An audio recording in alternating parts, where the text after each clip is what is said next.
Also, for your own safety, please keep your hands and feet inside the boat, and do not stand on the metal boxes on the deck of the boat.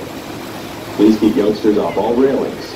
Should you have any questions, please ask one of our crew members. Pour votre protection, les vestons de sauvetage et leurs instructions peuvent être trouvés à plusieurs endroits sur le bateau. On vous encourage à prendre quelques moments pour étudier ces instructions. Les bateaux de sauvetage sont aussi à bord et au cas d'urgence seront utilisés. En plus, pour votre protection, priez de garder les mains et les pieds dans le bateau et de ne pas se tenir debout sur la boîte de métal sur le pont. Ainsi, on vous prie de garder les enfants éloignés de passerelles. Gênez-vous pas de demander n'importe quelle question. Nos membres d'équipe sont toujours à votre disposition. Maid of the Mist boats have been sailing at the borderline between the two friendly nations of the United States and Canada since 1846. The first Maid of the Mist was a coal-fired steamboat. The Maid of the Mist boats have turned presidents, kings, and countless other tourists from all over the world. Le bateau Maid of the Mist navigue la frontière entre le Canada et les États-Unis depuis 1846.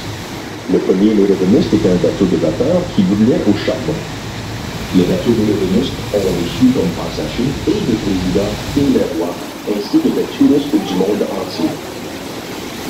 Hey, Mama's gonna get some pictures, guys. On the left is the American Falls. It is 180 feet high, or about 55 meters.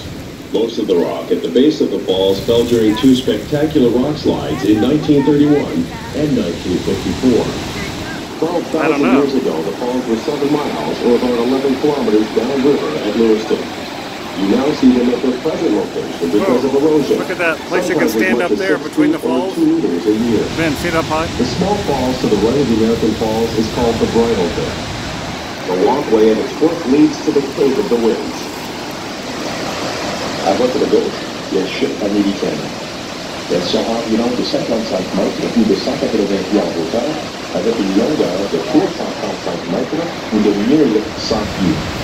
La majorité des roches à la base des chutes sont des résultats de deux éboulements spectaculaires qui ont eu lieu en 1931 et 1954.